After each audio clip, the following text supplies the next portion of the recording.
A Santíssima Eucaristia não é somente um sacramento, mas também um sacrifício. Sacrifício, em geral, é a oferta de alguma coisa a Deus, com a destruição da mesma, para honrá-lo e adorá-lo como Senhor Supremo. Houve desde o começo do mundo sacrifícios, e o Antigo Testamento nos mostra que eles foram rigorosamente ordenados por Deus.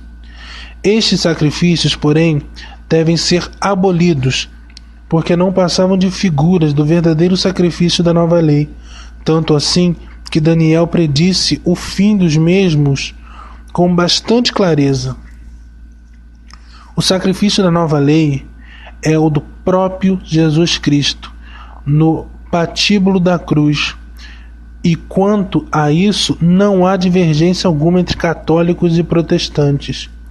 A divergência consiste nisto que nós católicos sustentamos, que este sacrifício é comemorado, representado, reproduzido na Santa Missa, e que por isso mesmo a Santa Missa é um verdadeiro e próprio sacrifício, e que de nenhuma forma admitem o que de nenhuma forma admitem os protestantes. Quem é que tem razão? Em primeiro, consultemos a Bíblia. Ela nos demonstra que a Santa Missa é um verdadeiro e próprio sacrifício. No Salmo 109, lemos de Jesus Cristo: jurou o Senhor e não se arrependerá. Tu és sacerdote eternamente, segundo a ordem de Malquisedeque. Um sacerdote difere de outro sacerdócio em razão de um sacrifício, pois, conforme nos diz São Paulo na Epístola aos Hebreus, capítulo 5, o sacerdócio é instituído para oferecer sacrifícios a Deus. Se, pois, Jesus Cristo é sacerdote, segundo a ordem de Malquisedeque, resulta que deve oferecer um sacrifício semelhante ao que oferecia Malquisedeque. Ora, lemos no Gênesis que o sacrifício de Malquisedeque consistia em oferecer pão e vinho. Portanto, Jesus Cristo devia oferecer o seu sacrifício sob as espécies de pão e do vinho,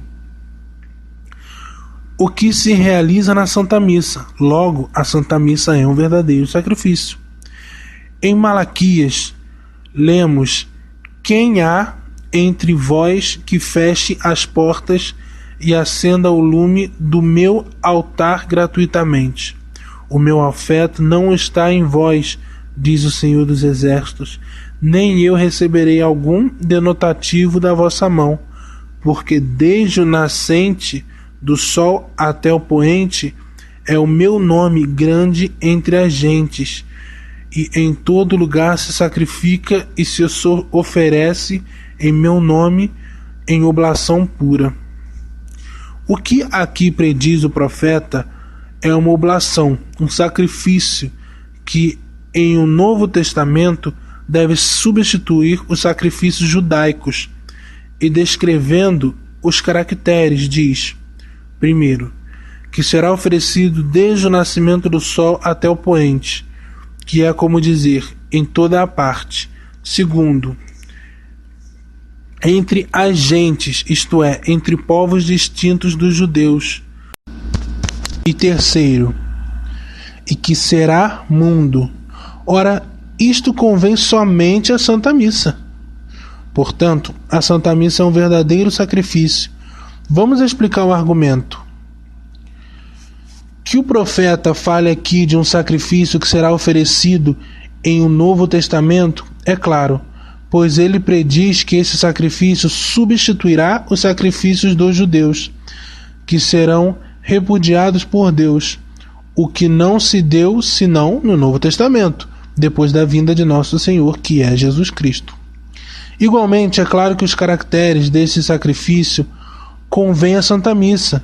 De fato, a Santa Missa é oferecida em toda parte, pois em toda parte há sacerdotes que celebram. É oferecida entre as gentes, isto é, entre povos distintos dos judeus, pois nós, católicos, que oferecemos a Santa Missa, não pertencemos ao povo judaico. E é uma oblação munda, isto é, pura e aceita por Deus, pois é o próprio Jesus Cristo que se oferece a si próprio. Por fim, é claro que estes caracteres não convêm a nenhum outro sacrifício. Primeiro, pois aos sacrifícios judaicos da antiga lei, pois se ofereciam somente no templo de Jerusalém. E além disso, o profeta diz abertamente que deviam ser repudiados. Segundo, não aos sacrifícios dos pagãos, porque não eram puros, nem aceitos por Deus. Terceiro, não ao sacrifício da cruz, pois foi oferecido num só lugar e entre os judeus. Portanto, das duas umas, ou a Santa Missa é um verdadeiro sacrifício, ou o profeta errou, predizendo uma coisa que não havia de ter cumprimento. Quem pode, porém, afirmar isto? É, pois, evidente que a Santa Missa é um verdadeiro sacrifício e próprio sacrifício. Tudo isto não é verdade, replicam os protestantes, pois a oblação munda de que fala o profeta são as preces e as boas obras que em toda a parte os fiéis oferecem a Deus. Essa objeção de nada vale, pois as preces e boas obras não constituem o sacrifício propriamente dito, que é a oferta de coisa sensível, com alguma destruição da mesma, feita legitimamente a Deus, para demonstrar o seu próprio domínio. Ora, pelo contrário, o profeta anuncia uma oblação que será um verdadeiro e próprio sacrifício. De fato, a palavra hebraica minchak, traduzida oblação pura, significa um verdadeiro e próprio sacrifício. Além disso, o profeta fala de um sacrifício que ainda não existia e que só começaria a ser celebrado no tempo de Cristo, ao passo que os sacrifícios espirituais de louvores e de boas obras, desde o começo do mundo, se ofereciam a Deus pelos justos. O terceiro argumento para provarmos que a Santa Missa é um verdadeiro e próprio sacrifício nos é oferecido pelas palavras com que Nosso Senhor instituiu a Eucaristia. Com efeito, ele não disse simplesmente: isto é o meu corpo, este é o meu sangue, e sim: isto é o meu corpo, que por vós é dado, a saber, agora mesmo se dá por vós.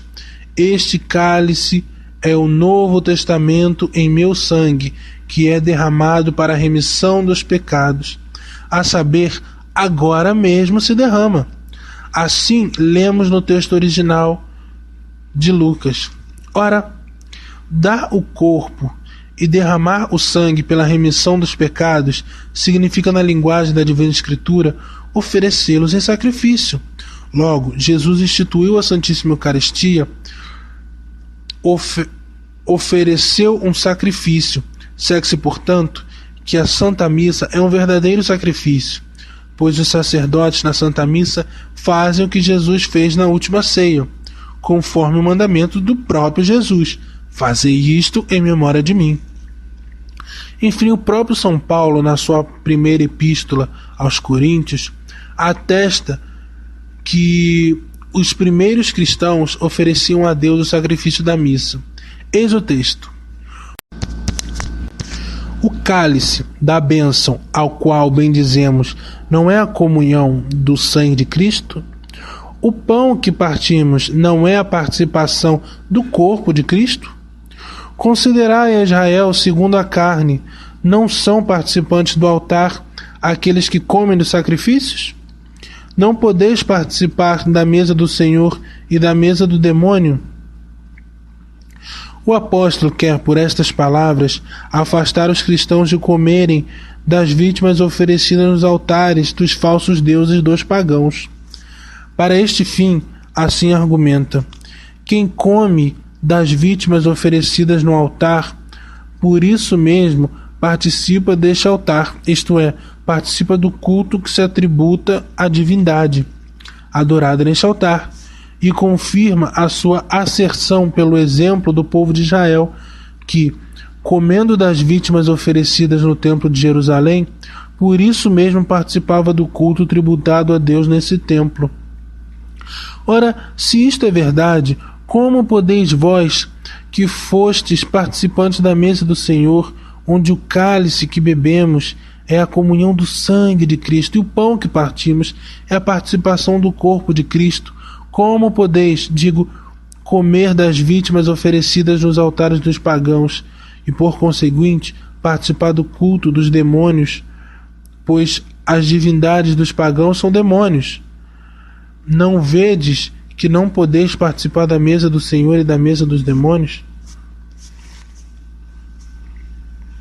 Portanto, segundo São Paulo, os primeiros cristãos tinham, assim como os judeus e os pagãos, um altar em que sacrificavam a Deus. E a vítima deste altar era o corpo e o sangue de Jesus Cristo sobre as espécies de pão e do vinho, como é evidente pelo texto. Ou, por outras palavras, os primeiros cristãos, assim como nós, celebravam o santo sacrifício da missa. A mesma doutrina repete o apóstolo, quando na sua epístola aos Hebreus diz: nós temos um altar, do qual não tem faculdade de comer os que servem ao tabernáculo, isto é, os judeus. Qual é este altar? Não pode ser o da cruz, pois o apóstolo aqui fala de um altar cuja vítima pode ser comida. E Jesus, a vítima do altar da cruz, não pode ser na forma natural em que morreu.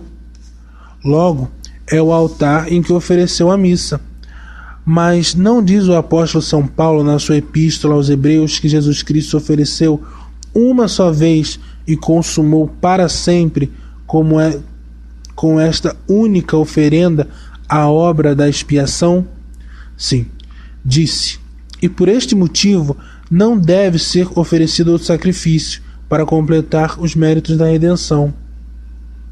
Mas a Santa Missa não é um sacrifício diferente do sacrifício da cruz. É o próprio sacrifício da cruz. Nem se oferece para completar os méritos da redenção, e sim para nos serem aplicados estes méritos. Outro argumento com que se pode provar que a Santa Missa é um sacrifício se deduz da tradição. Segundo a tradição, o apóstolo André disse ao procônsul que o conjurava a sacrificar os ídolos: eu ofereço todos os dias no altar do verdadeiro Deus onipotente não a carne dos touros, nem o sangue dos bodes, mas o Cordeiro Imaculado de Deus. E quando todo o povo dos fiéis se alimentou com a carne consagrada, o cordeiro que foi oferecido fica sempre intacto e vivo.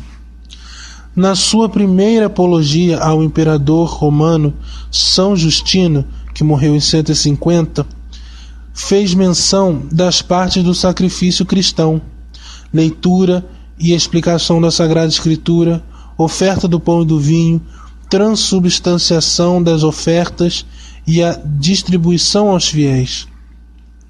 Quando o Papa São Xisto era levado ao suplício, o diácono São Lourenço seguia-o dizendo: Padre Santo, vós partis sem mim, vós que todavia nunca ofereceste o santo sacrifício sem a minha assistência. Os mais antigos doutores da Igreja falam do santo sacrifício da missa. Santo Irineu, que morreu em 202, diz: o sacrifício da nova aliança é a ceia. Jesus Cristo instituiu-a não só como sacramento, mas também como sacrifício. A Igreja oferece este sacrifício em todo o universo. São Cipriano, bispo de Catargo, que morreu em 258, escreve: os padres da Igreja oferecem o sacrifício exatamente como Cristo o ofereceu, e acrescenta: nós oferecemos todos os dias, nas épocas de perseguição e nas de paz, o sacrifício pelo qual preparamos os fiéis a imolarem-se como vítimas pelo martírio. O único sacrifício, diz São Leão I, do corpo e do sangue de Cristo, substitui todos os outros sacrifícios. Todos os afrescos das catacumbas reprovam este sacrifício. Assim como as mais antigas liturgias, isto é, os livros que encerram as orações usadas neste sacrifício e as cerimônias que se deviam observar para oferecer. Este testemunho e muitos outros que poderia alegar, penso que sejam suficientes para nos convencermos de que a cristandade sempre acreditou na missa como sacrifício.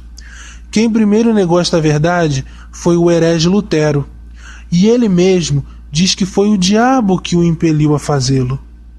Que pena, pois é abandonar a doutrina da Igreja para abraçar uma doutrina sugerida pelo encardido. Leitor amigo, jamais cometa semelhante burrice.